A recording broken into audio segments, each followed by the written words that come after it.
Într-o dimineață când n-aveam somn, mă uitam pe... Eu citisem o carte despre Google, scrisă de David Weiss, despre mărirea Google, că decăderea încă n-a început. Sper să înceapă acum decăderea Google, că vreau să cumpăr Yahoo.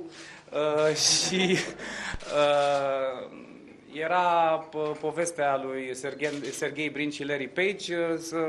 Mă plimbam pe net și am găsit un site unde puteai să tranzacționezi virtual.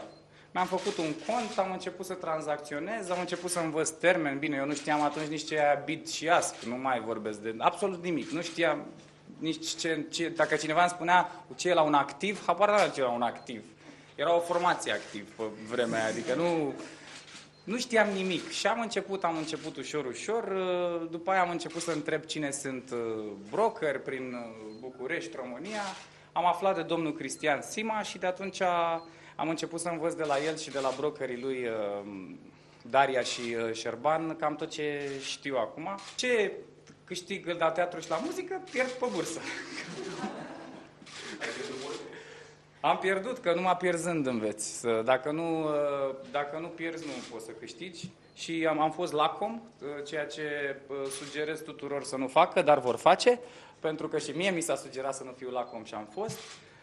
Am fost nesăbuit, am avut poziții deschise când vorbea Bernanke și eu stăteam cu pozițiile deschise și era un fel de alba-neagra, că dacă ăia tăiau dobânda de referință, o luau acțiunile în sus, dacă o creșteau, o luau în jos. Dar eu eram cu poziție deschisă short și după aia s-a dus Dow Jones 1000 de puncte în sus până în 14.200 în iulie și s-a prăbușit tot că a trebuit să mă închid.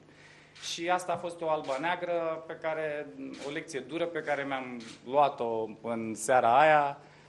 A fost chiar așa un fel de cădere, am zis nu mai stau, nu mai mă întorc pe bursă niciodată. După aia am descoperit eu opțiunile, am început să joc protejat și a început să fie mai bine.